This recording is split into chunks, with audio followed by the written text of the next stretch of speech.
لهذا وما كنا لنهتدي لولا أن هدانا الله لقد جاءت رسل ربنا بالحق الصلاة والسلام والتحية والإكرام على سيدنا ونبينا حبيب قلوبنا وطبيب نفوسنا وهادينا مولانا بالقاسم محمد صلى على محمد وآل محمد وآله الطيبين الطاهرين المعصومين المظلومين المنتخبين الصابرين الشاكرين ولعنة الله على أعدائهم وغاصب حقوقهم ومنكر فضائلهم ومناقبهم ومصائبهم وعظمتهم وولايتهم أجمعين.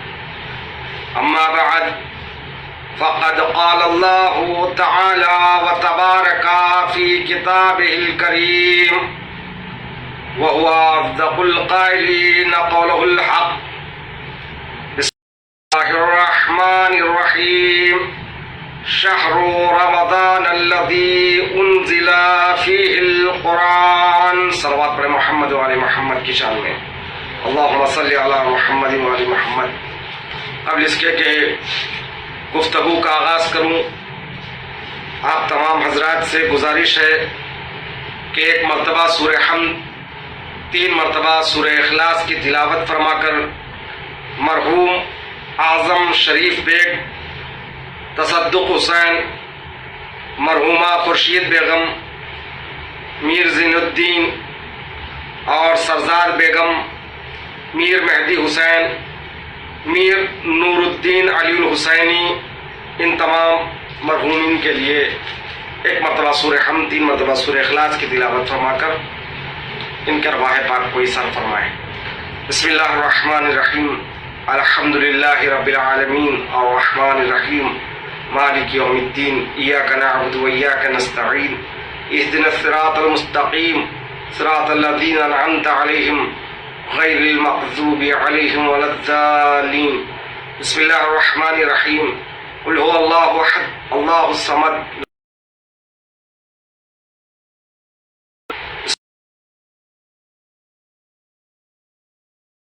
یلد ولم یولد کفوا. بسم اللہ الرحمن الرحیم. قل هو اللہ احد اللہ الصمد لم یلد ولم یولد ولم یکن له کفوا احد.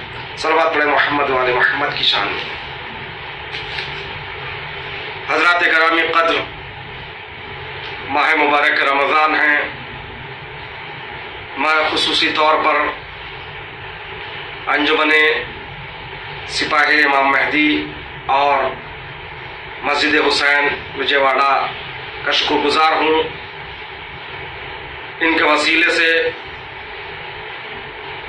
اس لاک ڈاؤن کے دور میں آپ تک پہنچنے کی کوشش کر رہا ہوں. خالق کائنات قرآن حکیم میں اعلان کر رہا ہے، شہر رمضان الذی انزل فیہ القرآن. ماہ مبارک رمضان وہ مہینہ ہے جس میں قرآن کو نازل کیا گیا ہے.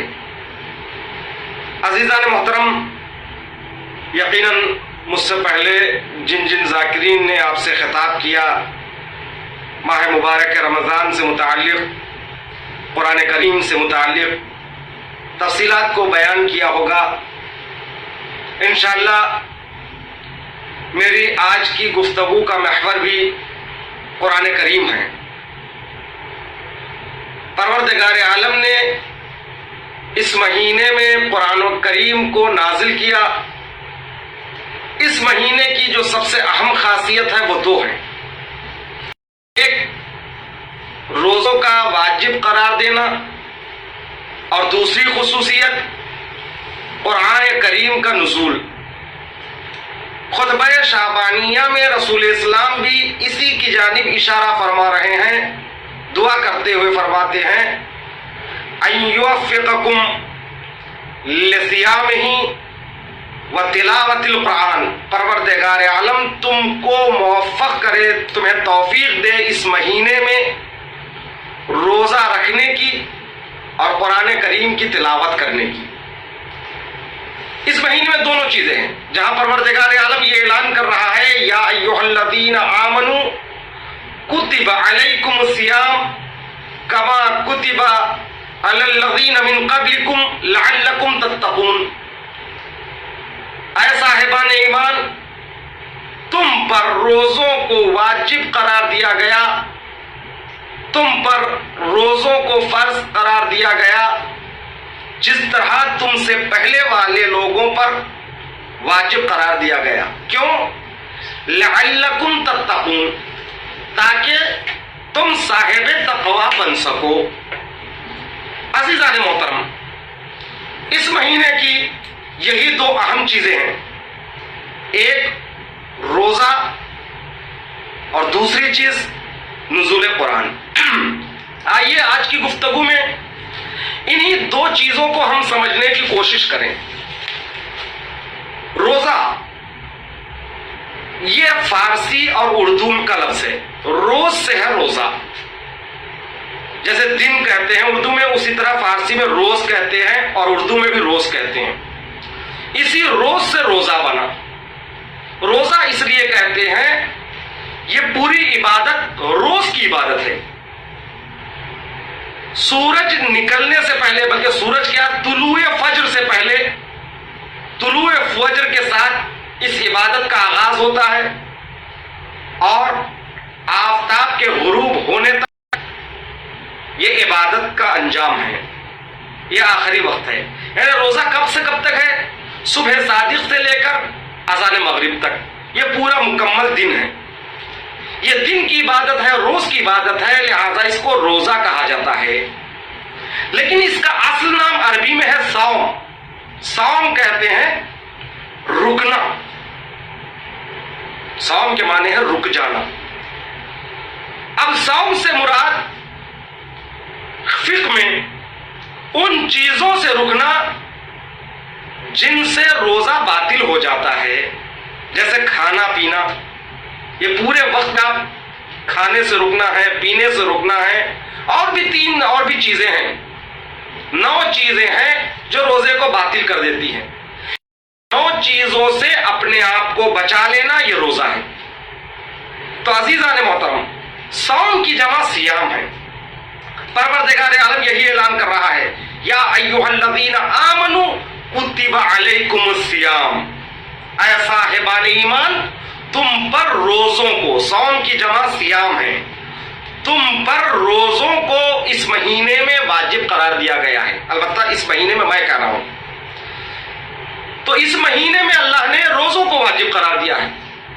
اور روزے کا حقیقی مفہوم یہ ہے کہ نیت روزہ کے ساتھ ان چند چیزوں سے اپنے آپ کو بچا لینا روزہ نہیں ہے. یہ حقیقی روزہ نہیں ہے، یہ ظاہری روزہ ہے. بس آپ نے نیت کر لیا کہ میں روزہ رکھتا ہوں، کل پیر کا دن ہے، اس دن کا روزہ رکھتا ہوں میں قربۃ اللہ. آپ نے روزے کی نیت کی، پھر اس کے بعد ان چیزوں سے اپنے آپ کو بچا لیا جو روزے کو باطل کرتی ہیں. نہ کھایا نہ پیا، آپ کا ظاہری روزہ تو ہو گیا. لیکن حقیقی روزے کے لیے شرط ہے. حقیقی روزہ یہ نہیں ہے کہ صرف نیت روزہ کے ساتھ آپ صبح سے لے کر شام تک کچھ کھائے پیے بغیر یوں ہی رہ جائے. یہ ظاہری روزہ ہے، یہ عمومی روزہ ہے، یہ عامیانہ روزہ ہے. حقیقی روزہ یہ ہے کہ آپ آنکھ کا بھی روزہ رکھیں، غلط چیز نہ دیکھیں. کانوں کا روزہ رکھیں، غلط چیزوں کو نہ سنیں، نہ غیبت سنیں، نہ غنا سنیں. اور اسی طرح زبان کا روزہ رکھیں، غلط باتیں نہ کریں، صرف ذکر الہی کے لیے زبان کھلتی رہے. اور اسی لیے دل کا روزہ، دل صرف خدا کے لیے دھڑکے. تمام اعضائے بدن روزہ رکھیں، یہ حقیقی روزہ ہے. آپ کا دل صرف خدا کے لیے دھڑکے، تب جا کر آپ صاحب تقوی بنیں گے. کیونکہ روزوں کو واجب قرار دینے کا مقصد یہی ہے. کتب علیکم الصیام، تم پر روزوں کو واجب قرار دیا گیا. آخر میں یہ ہے لعلکم تتقون، تاکہ تم صاحب تقوی بن سکے. تقوی کیا چیز ہے؟ تقوی کے معنی ہے پرہیز معنی کہ رکنا ہے، تقریباً یہی معنی تقویٰ کے ہے. تقویٰ نہیں رک جانا، احتراز کرنا، بچانا. کن چیزوں سے اپنے آپ کو بچانا؟ جو اللہ کی نظر میں گناہ ہے، جس کو اللہ نے گناہ قرار دیا، ان چیزوں سے اپنے دامن کردار کو بچا لینا، یہ تقویٰ ہے. گناہ صرف دو چیزوں میں ہے. واجبات کو ترک کرنا گناہ ہے. جن جن چیزوں کو اللہ نے آپ پر واجب قرار دیا ان کو چھوڑ دیا تو آپ نے گناہ کیا. نماز واجب، نماز کو چھوڑا تو گناہ. روزے واجب ہے، روزوں کو یوں ہی چھوڑ دیا تو گناہ. صاحب استطاعت ہے، حج واجب ہے، حج کو چھوڑ دیا تو گناہ. ماں باپ کی اطاعت واجب ہے، اطاعت والدین کو چھوڑ دیا تو گناہ. اسی طرح ہمسائے کی فکر کرنا آپ پر ضروری ہے، نہ کیا تو گناہ. بزرگوں کا احترام کرنا آپ پر واجب ہے، نہ کیا تو گناہ. اسی طرح حرام چیزیں سے اپنے آپ کو بچانا. ظاہر شراب پینے سے اپنے آپ کو بچاؤ، حرام لقموں سے اپنے آپ کو بچاؤ، غیبت سننے سے اپنے آپ کو بچاؤ. یہ چیزیں حرام ہیں. یعنی دو چیزوں میں گناہ ہے. واجبات کو چھوڑنا گناہ ہے اور حرام چیزوں پر عمل کرنا گناہ ہے. اگر آپ نے واجبات پر عمل کیا اور حرام چیزوں کو چھوڑ دیا تو یہی تقویٰ ہے. اسی کو مفردات راغب میں راغب اصفہانی نے ایک لفظ میں یوں کہا، حفظ النفس اما یوسم. تقوی کا مطلب یہ ہے نفس کی حفاظت کرنا، نفس کو بچا لینا، اما یوسم ان چیزوں سے جن میں گناہ ہے. تو عزیزان محترم، پروردگار عالم نے روزوں کو ہم پر واجب اس لیے قرار دیا تاکہ ہم صاحب تقویٰ بن گے، متقی بنیں گے. تبھی ہم امام المتقین کے ماننے والے کہیں گے. ہمارا امام المتقین ہے. جو متقین ہوگا اسی کا امام ہوگا. صلوات پڑھیں محمد والے محمد کی شان میں. عزیزان محترم، روزوں کو واجب قرار دیا. دوسری چیز ہے شہر رمضان الذی انزل فیہ القرآن. پروردگار عالم نے اس مہینے میں روزوں کو جہاں واجب کیا وہیں پر اس مہینے میں پروردگار عالم نے قرآن کو نازل کیا. عزیزان محترم، یہ ماہ قرآن ہے، قرآن کا مہینہ ہے. اپنے آپ کو قرآن سے نزدیک کیجیے. میری مجلس کا میسج یہی ہے، میری مجلس کا پیغام آج یہی ہے. ہم قرآن سے بہت دور ہو گئے ہیں. آج دنیا میں جتنے اختلافات ہیں صرف اسی لیے ہے، مسلمان قرآن سے دور ہو گیا ہے. قرآن سے نزدیک ہونے کے معنی یہ نہیں ہے کہ آپ تلاوت کر رہے ہیں. تلاوت کیجئے، ثواب ہے. صرف تلاوت کا کرنا قرآن سے نزدیک ہونا نہیں ہے. قرآن سے متعلق ہمارے 3 فرائض ہیں. سب سے پہلا فریضہ قرآن کے تعلق سے تلاوت قرآن. قرآن کی تلاوت کیجئے، لفظوں کو پڑھے، صحیح الفاظ کو ادا کریں. لہذا تجوید کا سیکھنا ضروری ہے. کون سا لفظ عربی کا زبان کے کس حصے سے نکلتا ہے اچھی طرح سے سمجھے. جب تک آپ الفاظ کو اپنی زبان سے صحیح نہیں نکالیں گے تلاوت کا حق ادا نہیں ہوگا. سب سے پہلی ذمہ داری تلاوت قرآن کریم. اسی لیے خطبہ شعبانی علیہ رسول اسلام نے دونوں کی جانب اشارہ کیا، ایوفقکم اللہ ایوفقکم لصیامہ و تلاوت قرآن. پروردگار عالم اس مہینے میں تمہیں موفق کرے، تمہیں توفیق دے 2 چیزوں کی، نمازوں کی، روزوں کی اور تلاوت قرآن. تو قرآن کے تعلق سے ہماری 3 ذمہ داریاں، بہت اہم نقطہ. پہلی ذمہ داری تلاوت قرآن. قرآن پڑھنا سیکھیں. اللہ اکبر، دنیا کی ہر کتاب پڑھ رہے ہیں لیکن قرآن سے ناشنا ہے. کیسے مسلمان ہیں؟ پھر دعویٰ ہے کہ ہم علی والے ہیں،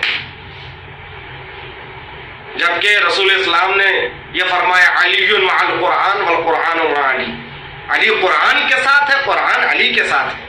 قرآن علی سے جدا نہیں، علی قرآن سے جدا نہیں ہے. علی والا کیسے ہو سکتا ہے جسے قرآن کی تلاوت بھی نہیں آ سکتی؟ تو علی والے ہیں نا. علی والوں کو قرآن پڑھنا تو آئے، قرآن کی تلاوت کرنا تو آئے. اس بات کی فکر تو ہے ہمیں کہ ہم بچے کو اچھا پڑھائیں گے. کیوں؟ اچھی نوکری ملے، اچھا جاب پہ لے، صبح سے لے کر شام تک بچہ کتابوں کا بستہ لے کر ادھر سے ادھر ادھر سے ادھر گھوم رہا ہے. ٹینشن ہے، امتحانات قریب ہے، یہ پڑھائی یہی رہ جانے والی. پڑھیے آپ، یہ بھی پڑھیے، لیکن قرآن کے لیے وقت نکالیے. قرآن مظلوم ہے ہمارے درمیان میں. ہم مسلمان ہیں تو قرآن کی وجہ سے مسلمان ہیں. ہم مسلمان ہیں تو قرآن کے تعلیمات کی وجہ سے مسلمان ہیں. ہم مسلمان ہیں تو قرآن کے احکام پر عمل کرنے کی بنیاد پر مسلمان ہیں. ہم مسلمان ہیں تو قرآن کے قوانین کو سمجھنے اور سمجھ کر اس پر عمل کرنے کی وجہ سے مسلمان ہیں. اب قرآن ہی پڑھنا نہیں آ رہا ہے تو ہم کیسے مسلمان ہیں؟ تو عزیزان محترم، سب سے پہلی ذمہ داری قرآن کریم کی تلاوت ہے. اس کے بعد کی ذمہ داری ہے تفہیم قرآن. قرآن کو سمجھو، مفاہیم قرآن کو سمجھو. قرآن ہم سے کیا کہہ رہا ہے؟ کلام خدا ہے، یہ سرچشمہ قانون الہی ہے. قرآن ہم سے کیا گفتگو کر رہا ہے؟ یا یوں کہو کہ خدا نے کریم میں پروردگار عالم ہم سے کیا خطاب کر رہا ہے؟ نہج البلاغہ خطبہ نمبر 147 میں مولا کائنات ارشاد فرماتے ہیں فَتَجَلَّى لَهُمْ سُبْحَانَهُ فِي کتابِ. پروردگار عالم لوگوں کے لیے اپنی کتاب قرآن مجید میں جلوہ فگن ہوتا ہے.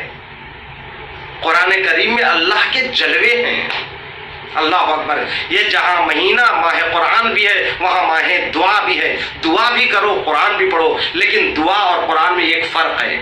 قرآن پڑھو تو ایسے پڑھو، اس طرح سے پڑھو، یہ محسوس کرتے ہوئے پڑھو کہ پروردگار عالم آپ سے گفتگو کر رہا ہے. کلام خدا ہے نا. کس سے کہہ رہا ہے؟ یا ایھا الذین آمنوا، اے صاحبان ایمان. پروردگار عالم صاحبان ایمان کو خطاب کر رہا ہے. قرآن کریم پڑھو تو اس احساس کے ساتھ پڑھو کہ پروردگار عالم آپ سے گفتگو کر رہا ہے. دعا کرو تو اس احساس کے ساتھ دعا کرو کہ آپ خدا سے گفتگو کر رہے ہیں. صلوات پڑھے محمد والے محمد کی شان میں. تو عزیزان محترم، پہلی منزل تلاوت قرآن. دوسری منزل ہے قرآن کو سمجھنا. قرآن کو سمجھنے کے ساتھ ساتھ تیسرا مرحلہ ہے قرآن پر عمل کرنا. قرآن کتاب ہدایت ہے. ذالک الکتاب لا ریب فیہ ھدی للمتقین. یہ متقین کی ہدایت کی کتاب ہے. ھدی للناس، یہ لوگوں کی ہدایت کی کتاب ہے. یہ ہدایت کے لیے آئی ہے کتاب. یہ صرف ایصال ثواب کی کتاب نہیں ہے. کوئی مر گیا تو جلدی سے قرآن کیسے ختم کر دیں، ایسا نہیں. ہاں، ایصال ثواب بھی اس قرآن کریم کی تلاوت سے ہوتا ہے، میں اس کا انکار نہیں کر رہا ہوں. لیکن اصل یہ کتاب کا مقصد کیا ہے؟ ھدی للناس، رہنمائی کے لیے کتاب ہے، ہدایت کے لیے یہ کتاب ہے. اس کتاب سے ہدایت حاصل کرنا ہے. تو عزیزان محترم، جس طرح امام ہادی ہے، امام کا کام ہدایت کرنا ہے، اسی طرح قرآن کا کام بھی ہدایت کرنا ہے. ویسے بناؤ اپنے آپ کو جیسے خدا چاہتا ہے. یہ اسی وقت ممکن ہے جب ہم قرآن کی تعلیمات پر عمل کریں گے، قرآن کے مفاہیم کو سمجھیں گے. قرآن جیسے چاہتا ہے ویسا بندہ بنے. قرآن کے سانچے میں اپنے آپ کو ڈھال لیں. قرآن کے سانچے میں ڈھالنا یعنی قرآن ارادہ الہی ہے، قرآن اللہ کی رضا ہے. اپنے آپ کو اللہ کے ارادے میں ڈھال لو، اپنے آپ کو رضائے معبود میں ڈال لو. خدا جیسے چاہتا ہے ویسے بنو. مولا کائنات فرماتے ہیں پروردگار تو ویسا ہے جیسا میں چاہتا ہوں. تو ویسا ہے جیسا میں چاہتا ہوں اور مجھے ویسا بنا دے جیسے تو چاہتا ہے. یہ ہے میراج عبدیت، یہ ہے میراج بندگی. یعنی امام کی نگاہ ہے، امام علی کی نگاہ، پروردگار تو ویسا ہے جیسے میں چاہتا ہوں اور مجھے بھی ویسا بنا لے جیسا تو چاہتا ہے. یہ اسی وقت ممکن ہے انسان خود کوشش کرے, خود کو ویسے بنا لے جیسے خدا چاہتا ہے, اس کی مرضی کے مطابق. امام محمد باقر علیہ الصلوۃ والسلام جابر بن عبداللہ انصاری کی خدمت میں پہنچتے ہیں, ان کی عیادت کے لیے جاتے ہیں. وہ بیمار تھے, بستر علالت پہ تھے. پوچھا, گفتگو ہوئی, اے جابر بتاؤ تم کس چیز کو کس چیز سے بہتر سمجھتے ہیں؟ تو جابر بن عبداللہ انصاری نے کہا کہ میں بڑھاپے کو جوانی سے بہتر سمجھتا ہوں, اس لیے کہ جوانی میں گناہ ہونے کا امکان زیادہ ہے, بڑھاپے میں کم. میں فقیری کو تونگری سے بہتر سمجھتا ہوں, اس لیے کہ فقیری میں انسان صبر کر سکتا ہے, اپنے آپ کو محفوظ کر سکتا ہے. تونگری میں عیش و طرب میں انسان خدا کو بھول جاتا ہے. ایسا اکثر ہوتا ہے, ضروری نہیں ہے. لہذا میں فقیری کو تونگری سے بہتر سمجھتا ہوں اور بیماری کو صحت مندی سے بہتر سمجھتا ہوں, اس لیے کہ بیماری میں ہر ایک کو خدا یاد آتا ہے, صحت مندی میں کبھی یاد آئے کبھی نہ آئے. یہ حد صحابیت ہے. امام جعفر الصادق علیہ امام باقر علیہ الصلوۃ والسلام جابر بن عبداللہ انصاری سے خطاب کر کے کہتے ہیں, جابر تم نے کیسے طے کر لیا یہ چیز اس سے بہتر ہے, وہ چیز اس سے بہتر ہے؟ آقا آپ بتائیے, آپ امام ہیں. تو امام باقر علیہ السلام ارشاد فرماتے ہیں, جس حالت میں خدا تمہیں رکھے اس حالت کو بہتر سمجھو. یہ ہے ارادہ الہی میں اپنے آپ کو ڈالنا. تونگری میں رکھے تو تونگری کو بہتر سمجھو, فقیری میں رکھے تو فقیری کو بہتر سمجھو, بیماری میں رکھے تو بیماری کو بہتر سمجھو, اگر آپ صحت مندی میں تو ہے اسی کو بہتر رکھو. رضن بقضائہ و تسلیما لامرہ. تو قرآن کریم کی خدمت میں اپنے آپ کو پہنچاؤ, محضر قرآن میں اپنے آپ کو پہنچاؤ, قرآن کے شاگرد بنو, قرآن کے سامنے زانو ادب کو طے کرو, قرآن پڑھنا سیکھو, قرآن کے مفاہیم سمجھو, قرآن پر عمل کرنا سیکھو. اس لیے کہ اگر آپ یہ دعویٰ کرتے ہیں ہم اہل بیت کے چاہنے والے ہیں تو یہ دعویٰ غلط ہے اگر آپ کی زندگی میں قرآن نہیں ہے. کیوں؟ اس لیے کہ قرآن اہل بیت سے جدا نہیں, اہل بیت قرآن سے جدا نہیں. علی مع قرآن والقرآن مع علی, علی قرآن کے ساتھ ہے, قرآن علی کے ساتھ ہے. جہاں یہ مہینہ ماہ قرآن ہے تو وہیں پر یہ مہینہ ماہ علی بھی ہے. یہ قرآن سامت ہے, علی قرآن ناطق ہے. تو جس رات میں قرآن نازل ہوا وہی رات شب علی بھی ہے, شب ضربت, شب شہادت, یہ دونوں راتیں شب قدر بھی ہے. شب قدر میں ہی تو قرآن نازل ہوا. تو رسول اسلام نے بھی فرمایا انی تارک فیکم الثقلین کتاب اللہ و عترتی, میں تمہارے درمیان میں دو چیزیں چھوڑ کر جا رہا ہوں, ایک اللہ کی کتاب, دوسرے میری عترت اہل بیت. اور ساتھ میں یہی کہا کہ دونوں ایک دوسرے سے جدا نہیں ہو سکتے.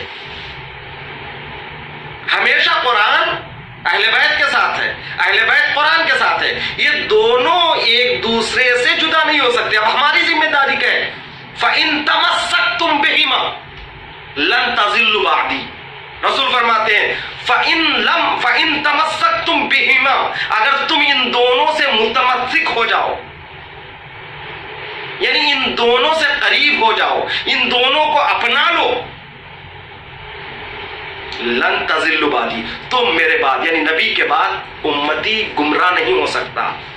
اگر راہ حق پر باقی رہنا ہے تو رسول نے آخری نسخہ ہمارے حوالے یہی کیا. آخری نسخہ رسول کا یہ ہے کہ تم اگر میرے بعد گمراہ نہیں ہونا چاہتے ہو تو ضروری ہے کہ تم قرآن کو بھی ساتھ لو اور اہل بیت کو بھی ساتھ لو. اگر کوئی یہ سمجھتا ہے تو میں علی علی کر رہا ہوں, علی کے فضائل پڑھ رہا ہوں, علی کے فضائل سن رہا ہوں, میں علی والا ہوں, مگر قرآن سے دور ہے, تو وہ علی والا نہیں ہے. کیوں؟ اس لیے کہ علی سے قربت یعنی قرآن سے قربت. اگر کوئی یہ کہتا ہے حسبنا کتاب اللہ, ہم کو اللہ کی کتاب کافی ہے, اہل بیت کی ضرورت نہیں, وہ بھی غلط. اس لیے کہ ممکن نہیں ہے کہ کوئی انسان قرآن سے حقیقت میں قریب ہو وہ اہل بیت سے دور ہو جائے. اس لیے کہ قرآن پڑھ رہا ہے تو گویا فضائل اہل بیت پڑھ رہا ہے. ناممکن ہے کہ کوئی فضائل اہل بیت پڑھے اور اہل بیت سے دور ہو. تو لہذا دونوں کا ساتھ ہونا ضروری. قرآن اور اہل بیت, قرآن اور علی, یہ دونوں حقیقت واحدہ ہے. یہ نورانی شخصیتیں ہیں لبید. پروردگار عالم نے ان نورانی شخصیتوں کو ہماری ہدایت کے لیے پیکر بشری میں بھیجا ہے، نازل کیا ہے ان کو. ان کا اصل مقام کچھ اور ہے. یہ نور الہی ہے، یہ اللہ کے نور سے خلق ہوئے ہیں. اسی طرح قرآن کی حقیقت بھی لوح محفوظ پر ہے. یہ جو ہمارے درمیان میں قرآن ہے یہ مرتبہ نازلہ ہے، بے پائن ترین منزل ہے. دیکھیے قرآن کے دو مرتبے ہیں، ایک مرتبہ عالی ہے، ایک مرتبہ نازلہ ہے. مرتبہ عالی لوح محفوظ پر ہے، جس کو کتاب مکنون کہا گیا ہے، جس کو ام الکتاب کہا گیا ہے. وہ بلند ترین مرتبہ، لا یمسہ الا المطہرون، وہاں تک کوئی پہنچ نہیں سکتا سوائے معصومین کے. اچھا، اس آیت کے دو معنی ہیں، ایک باطنی ہے ایک ظاہری ہے. ظاہری معنی فقہی ہے، یعنی قرآن کریم کے الفاظ کو بغیر وضو بغیر غسل کے کوئی چھو نہیں سکتا، حرام ہے، چھونا حرام ہے. چھو سکتا نہیں یعنی چھونا حرام ہے. یہ تو ظاہری ہے، یہ فقہی مسئلہ ہے. حقیقی یہ ہے کہ لا یمسہ الا المطہرون، حقیقت قرآن تک کسی فکر بشر کی رسائی ممکن نہیں ہے. وہ کتاب مکنون ہے، وہ ام الکتاب ہے. حقیقت قرآن تک کوئی نہیں جا سکتا. یہ پروردگار عالم نے عربی الفاظ میں یہ ہم تک جو پہنچایا ہے رسول کے ذریعے، یہ قرآن کا مرتبہ نازلہ ہے تاکہ ہم قرآن کو سمجھ سکیں. جو حقیقت قرآن ہے وہ لوح محفوظ پر ہے، وہ صرف معصومین سمجھ سکتے ہیں. اس کے حقائق معصومین سمجھ سکتے ہیں، اس کے باطنی چیزوں کو معصومین سمجھ سکتے ہیں، اس کے تعویلات کو معصومین سمجھ سکتے ہیں. ہم نہیں سمجھ سکتے. ہمارے لیے تو الفاظ قرآن ہیں، ہمارے ظاہری طور پر صرف سمجھنے کے لیے ہے. یہ مرتبہ نازلہ ہے. قرآن تجلی کر رہا ہے ہمارے درمیان میں. فَتَجَلَّى لَهُمْ سبحانہ فی کتابہ، پروردگار عالم اپنی کتاب قرآن میں جلوہ فکن ہے. دو چیزیں ہیں یہاں پر عرض کروں. تجلی کا مطلب یہ ہے کہ اوپر سے نیچے آنے کا مطلب ایک تجافی ہے، ایک تجلی ہے. تجافی اور تجلی کا فرق بیان کروں. تجافی کا مطلب یہ ہے کہ بارش کا پانی، جب بارش ہوتی ہے تو بارش کے قطرے بادل سے نیچے کی طرف آتے ہیں، تو اب وہ قطرہ جو وہاں سے چلا یہاں پر آیا تو وہاں پر نہیں ہے، یہاں پر آ گیا. اب جب بادل کا قطرہ اوپر سے نیچے آیا تو اس کا مطلب کیا ہے؟ وہاں نہیں ہے، یہاں آ گیا. یہ تجافی ہے. تجلی کا مطلب یہ ہے کہ وہاں بھی ہے یہاں بھی آ رہا ہے. یہ کیسے ممکن ہے؟ اس کی مثال آیت اللہ جواد عاملی نے اپنے تفسیر موضوعی میں یوں دیا ہے. ایک عالم ہے، محقق ہے، اس کے ذہن میں ایک علمی نقطہ ہے، تحقیقی نقطہ ہے. اب عالم کے ذہن میں جو علمی نقطہ ہے وہ جوہلا کو سمجھانا چاہتا ہے عالم. تو جوہلا کو سمجھانے کے لیے اس کے ذہن میں جو نقطہ ہے نا، اس کو سمجھانے کے لیے الفاظ کا سہارا لیتا ہے. اور وہ بھی ایسے الفاظ کا سہارا لے رہا ہے جو مخاطبین جو جاہل ہے انہوں سمجھ سکے. ان کو سمجھانے کے لیے الفاظ کا سہارا لے رہا ہے تاکہ جو اس عالم کے خیال میں ذہن میں جو علمی نقطہ ہے وہ ان تک کسی صورت وہ جتنا سمجھ سکتے ہیں اس حد تک ان تک پہنچائے. اس کا مطلب یہ ہے کہ لفظوں کے ذریعے عالم نے اپنے ذہن کی بات کو ان تک پہنچایا تو اب عالم کا ذہن خالی نہیں ہو گیا. حقیقت اپنی جگہ باقی ہے عالم کے ذہن میں، مگر اس حقیقت کو سمجھانے کے لیے لفظوں کا سہارا لے کر سمجھایا.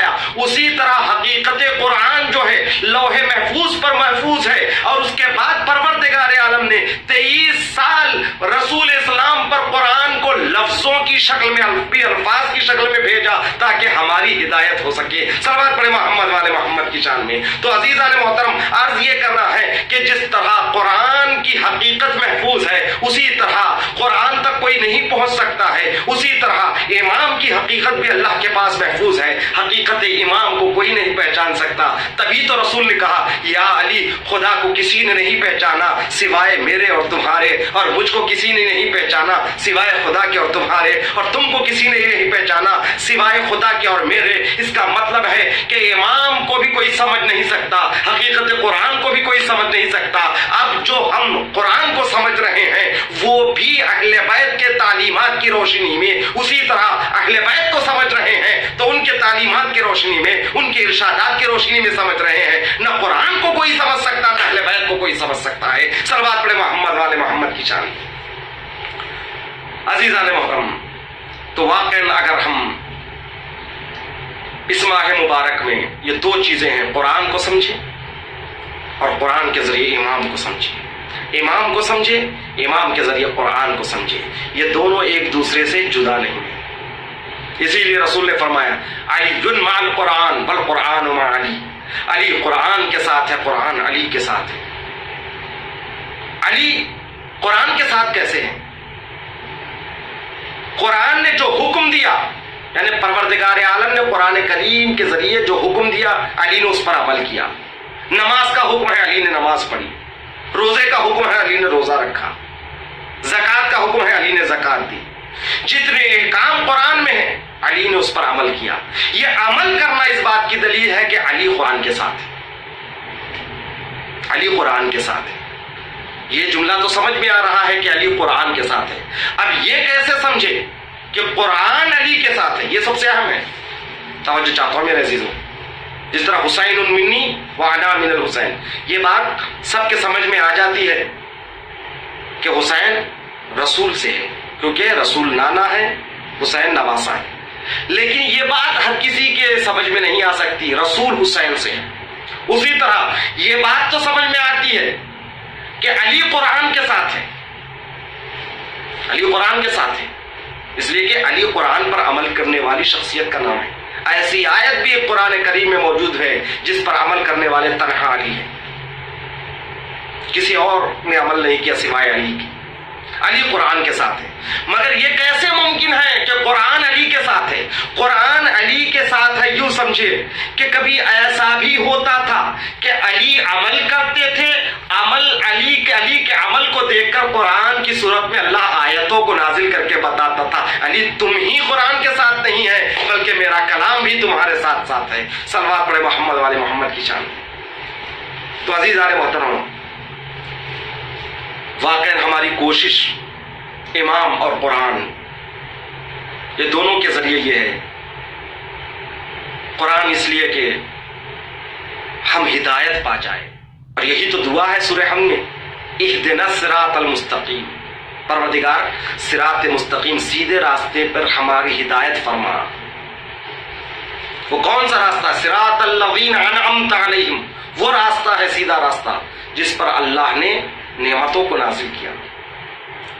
نعمتوں سے مراد صرف کھانے پینے کی چیزیں نہیں, علم نعمت ہے, صحت نعمت ہے, اللہ کی رضا سب سے بڑی نعمت ہے, سب سے بڑی نعمت اللہ کی مرضی ہے. جو راستہ رضا الہی کا راستہ ہے وہ راستے پر چلنے والے کا راستہ صراط مستقیم ہے. غیر المغضوب علیہم ولا الضالین, یعنی وہ راستہ نہیں جس پر اللہ کا غضب نازل ہوا, وہ راستہ نہیں جو گمراہ لوگ چلتے ہیں. ہماری دعا سورہ حمد میں یہی ہے نا کہ پروردگار اس راستے کی ہدایت فرما جو تیرا راستہ ہے, اس راستے کی ہدایت فرما جو نعمتیں جن پر نازل ہوئی ہے ان کا راستہ ہے. تو اگر ہمارا مقصد زندگی یہی ہے کہ صراط مستقیم پر چلتے رہیں تو دو ہی سہارے ہیں, ایک قرآن ایک امام. امام اور قرآن کے ذریعے ہم راہ راست پر باقی رہ سکتے ہیں. تو عزیزان محترم, یہ ماہ رمضان میں کوشش کریں, توبہ کریں, استغفار کریں, پروردگار ہم کو معاف کر دیں, اور اپنے دل کو اللہ سے قریب کریں. یہ دیکھیں کہ خدا راضی ہے کہ نہیں, منوا لے خدا کو. اس لیے کہ مہینہ ہمارے درمیان میں برکت, رحمت اور مغفرت لے کر آیا ہے. قد اقبل الیکم بالبرکت والرحمت والمغفرہ, یہ رحمتوں والا مہینہ ہے, یہ مغفرت کا مہینہ ہے, یہ برکت کا مہینہ ہے. رحمتوں کا نزول ہے اس مہینے میں. رسول اسلام ارشاد فرماتے ہیں خطبہ شعبانیہ میں، شقی ہے وہ انسان، بدبخت ہے وہ انسان جو اس مہینے میں بھی اللہ سے مغفرت حاصل نہیں کر سکا، اللہ سے اپنے گناہ کو بخشوا کر اللہ کو راضی نہیں کر سکا. بدبخت ہے وہ انسان. کوشش کرے صرف روزہ رکھ لے، صبح سحری کر لیا، پھر اس کے بعد جلدی سے 2 رکعت نماز پڑھ لیا، پھر سو گئے، پھر وقت مغرب قریب ہے تو جلدی سے دسترخوان سجا دیا، پکوڑے ہیں، وہ ہے، یہ ہے، بس کھا لیا، بس روزہ ہو گیا. نہیں، یہ تو ظاہری روزہ ہے. کوشش کریں پروردگار، دعاؤں میں روئیے. بہت بہترین موقع ہے. تنہائی میں آج کل ہماری عبادتیں ہو رہی ہیں، مسجد جانا نصیب نہیں ہو رہا ہے، تو ایسی صورت میں تنہائی میں سجدے میں سر رکھ کر اپنے پچھلے گناہوں کو یاد کیجیے. میں نے زندگی میں کب کب گناہ کیا، ان گناہوں کو یاد کر کے روئیے. جیسے جیسے آپ گناہوں کو یاد کر کے روئیں گے، وہ رحیم ہے، وہ کریم ہے، وہ رحیم، رحمت کا مہینہ ہمارے گناہوں کو معاف کر دے گا. رمضان نام ہی ہے، انما سمیہ، اس مہینے کو اس لیے رمضان کہا گیا. رمضان مانے جلانے والا مہینہ. کس چیز کو جلاتا ہے؟ بندے کے گناہوں کو یہ مہینہ جلا دیتا ہے. جلائے گا اس وقت جب اس رمضان کو ہم درک کریں. آگ تو کاغذ کو جلاتی ہے، مگر آگ میں کاغذ رکھیں گے تب جلے گا نا. آگ ادھر ہے، کاغذ ادھر ہے، تو کاغذ نہیں جل سکتا. اسی طرح اپنے آپ کو حقیقت میں اس رمضان کے حوالے کیجئے. حقیقت میں اپنے آپ کو رمضان کے حوالے کرنا یعنی عبادتوں میں دل لگائیے، خدا سے لو لگائیے، بخشش کی دعا کیجئے، دل کو اس کے لیے خالص کیجئے. بغض و حسد نکال دیجئے. اس مومن کے لیے بغض ہے تو نکال دیجئے، اس مومن کے لیے بغض ہے تو نکال دیجئے. غیبتیں چھوڑ دیجئے، چغلیاں کرنا چھوڑ دیجئے، ایک دوسرے پر بہتان لگانا چھوڑ دیجئے، تجسس کرنا چھوڑیے. وہ کیا کر رہا ہے، یہ کیا کر رہا ہے، اس کے گھر میں کیا ہو رہا ہے، اس کے گھر میں کیا ہو رہا ہے. نہیں، الہی کمال الانقطاع الیک، مولا کا قول ہے، رب حب لی کمال الانقطاع الیک. پروردگار، میں دنیا کے ہر چیز سے منقطع اپنے آپ کو کر کے مکمل طریقے سے تجھ تک پہنچنا چاہتا ہوں. یہ ماہ مبارک رمضان ہمیں یہی تو درس دے رہا ہے. کمال انقطاع، دنیا سے بے تعلق ہو جاؤ، یہ دل کو خالص کر لو خدا کے لیے. دیکھو خدا راضی ہوتا کہ نہیں. کسی نے پوچھا کون سی چیز، کون سی نشانی ہے جس کے ذریعے سے ہم یہ سمجھے ہمارا خدا راضی ہے کہ نہیں. توجہ چاہتا ہوں، آخری نقطہ، ہمارا خدا ہم سے راضی ہے کہ نہیں ہم کیسے پہچانیں؟ اور ہم کہتے ہیں اپنے دل میں دیکھو، خدا کے فیصلوں سے آپ راضی ہیں کہ نہیں؟ خدا کے فیصلوں سے راضی ہے تو آپ سے خدا بھی راضی. رضی اللہ عنہ ورضوا عنہ، خدا ان سے راضی اور وہ خدا سے راضی. جناب موسیٰ نے اللہ سے سوال کیا، پروردگار وہ کون سی نشانی ہے جس سے ہم یہ سمجھ سکے کہ تو راضی ہے؟ اللہ نے وحی نازل کیا جناب موسیٰ پر، کہا اے موسیٰ میرے بندے سے کہو اگر وہ میری اطاعت کے لیے آمادہ ہے، اپنے آپ کو تیار پا رہا ہے میری اطاعت کے لیے، کہ اس کا دل چاہ رہا ہے کہ میری عبادت کروں، میری اطاعت کرے، اور اس کا دل ان چیزوں سے نفرت کرتا ہے جن چیزوں کو میں نے منع کیا، جن چیزوں سے اللہ نے ہمیں روکا، ان چیزوں کی جانب انسان کا دل نہیں بڑھ رہا ہے، حرام چیزوں سے انسان کا دل نفرت کر رہا ہے، اللہ کی عبادت اور اطاعت کے لیے اس کے دل میں شوق ہے. اگر اس کے دل میں یہ چیزیں ہیں تو اے موسیٰ یہی میری رضایت کی نشانی. اس کا مطلب یہ کہ میں اس بندے سے راضی ہوں. تو دیکھیے اپنے دل میں کیا جن چیزوں کو اللہ نے واجب قرار دیا، ہمارے لیے ضروری قرار دیا، جو اس کی اطاعت ہم پر واجب ہے، اس کے لیے دل ہمارا آگے بڑھ رہا ہے کہ نہیں؟ جن چیزوں کو اللہ نے حرام قرار دیا اس سے ہمارا دل نفرت کرتا ہے کہ نہیں؟ غیبت حرام ہے، غیبت سے نفرت ہے، چغلی حرام ہے، چغلی سے نفرت ہے، غنا حرام ہے، غنا سے نفرت ہے، شراب خوری حرام ہے، شراب خوری سے نفرت ہے، نامحرم کی طرف نگاہ کرنا حرام ہے، اس سے نفرت ہے۔ اگر اللہ کے معاصی سے انسان کو نفرت ہو اور عبادت الہی، اطاعت الہی کا شوق ہے تو یہی رضائے معبود کی سب سے بڑی نشانی ہے۔ یہ خود خدا نے جناب موسیٰ کو بتایا۔ لذت عبادت پیدا ہو، شیرینی، حلاوت، یہ نہیں کہ بس عادتاً 2 رکعت نماز پڑھ لیا، اللہ اکبر، جلدی سے رکوع، جلدی سے سجدے، نہیں، لذت محسوس ہو عبادت میں۔ آیت اللہ مصباح یزدی مناجات 15 میں اس کی شرح میں لکھتے ہیں کہ جب پروردگار عالم اپنے بندے پر عذاب اس دنیا میں نازل کرنا چاہتا ہے تو اس کا آغاز یہاں سے ہوتا ہے کہ بندے کے دل سے عبادت کی لذت کو چھین لیتا ہے۔ اللہ اکبر، یہ عذاب الہی ہے۔ جب پروردگار عالم اپنے بندے کو اس دنیا میں عذاب نازل کرنا چاہتا ہے تو پہلی نشانی یہ ہے کہ اس کے دل سے لذت عبادت کو چھین لیتا ہے۔ اس میں اب عبادت کرنے کا شوق نہیں۔ مرزا غالب کہتے ہیں جانتا ہوں ثواب طاعت و زہد، عبادت کرنے کا ثواب جانتے ہیں، سب کو معلوم ہے نماز پڑھنے کا کیا ثواب ہے، نماز نہ پڑھے تو جہنم، کسی سے نہیں پتا، پر طبیعت ادھر نہیں آتی۔ کیوں نہیں آتی طبیعت؟ اس لیے کہ گناہوں کی وجہ سے پروردگار عالم ناراض ہے اس بندے سے، اور اس بندے سے ناراض ہے، لذت عبادت کو اس سے چھین لیا۔ ذکر الہی میں لذت نہیں۔ جو انسان ذکر الہی کی حلاوت کو محسوس کرتا ہے پھر وہ اللہ کی اطاعت سے دور نہیں ہوتا۔ تبھی تو ہمارے ائمہ ایک رات میں ہزاروں رکعت نماز پڑھتے تھے۔ کیوں؟ ذکر الہی کی لذت کو محسوس کرتے تھے۔ ذکر الہی ان کے لیے اتنے لذیذ ہے کہ اب دنیا سے اپنے آپ کو الگ کر لیا تو اس لذت کرتے ہوئے نماز پڑھتے تھے، کیر کو نکال لیا جائے تو پتہ نہ چلے۔ یہ ہے لذت ذکر عبادت، یہ ہے لذت اطاعت الہی۔ تو عزیزو، اپنے آپ کو آمادہ کرو نماز شب کے لیے، اپنے آپ کو آمادہ کرو تلاوت قرآن کے لیے، اپنے آپ کو ویسے بناؤ اس مہینے میں جیسے وہ چاہتا ہے۔ یہی ہے حاصل زندگی۔ یہ اسی وقت ممکن ہے جب پہلے ہم اپنے آپ کو گناہوں سے پاک کریں، یہ مہینہ ہمارے صحن حیات سے گزر جائے اور ہم گنہگار کے گنہگار باقی رہ جائے تو رسول اسلام فرماتے شقی ہے وہ انسان۔ اللہ اکبر، عبادت دیکھنا ہے، سید الساجدین کی عبادت دیکھو۔ ہاں زادارو، کتنی لذت تھی ان کی عبادت میں جنہیں ہم سید الساجدین کہتے ہیں۔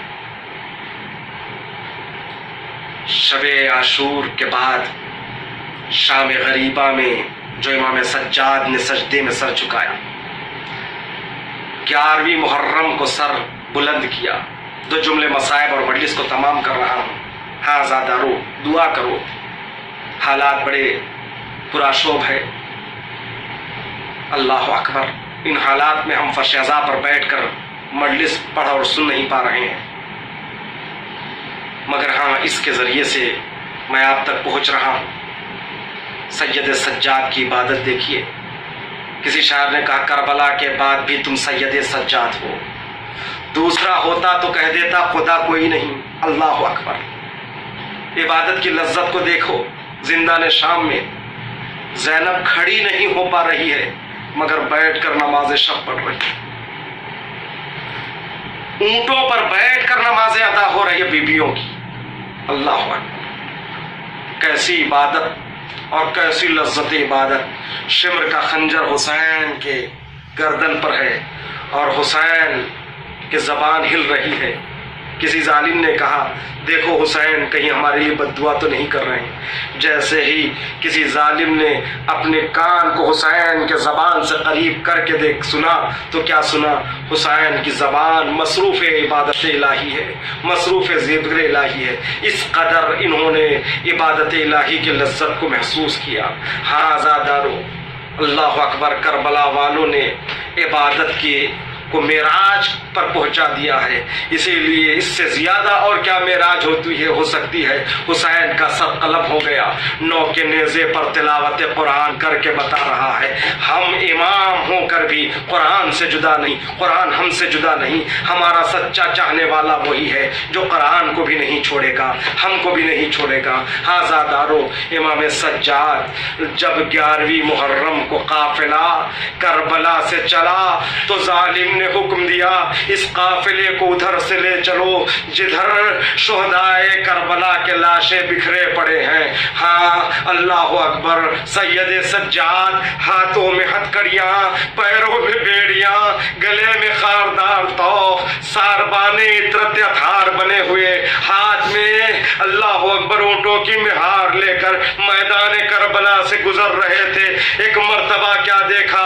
بابا کا لاشا عریان پڑا ہوا ہے. سید سجاد کھڑے ہو گئے. ایسے محسوس ہو رہا تھا جیسے سید سجاد کے جسم سے روح پرواز ہونے والی ہے. پروردگار، کسی بیٹے کو یہ منظر نہ دکھا جو سید سجاد نے دیکھا ہے. باپ کا لاشا جلتی ہوئی ریت پر پڑا ہوا ہے، مگر مجبور بیٹا، ہاتھوں میں ہتھکڑیاں ہیں، نہ کفن دے پائے گا، نہ بابا کے لاشے کو دفنا پائے گا.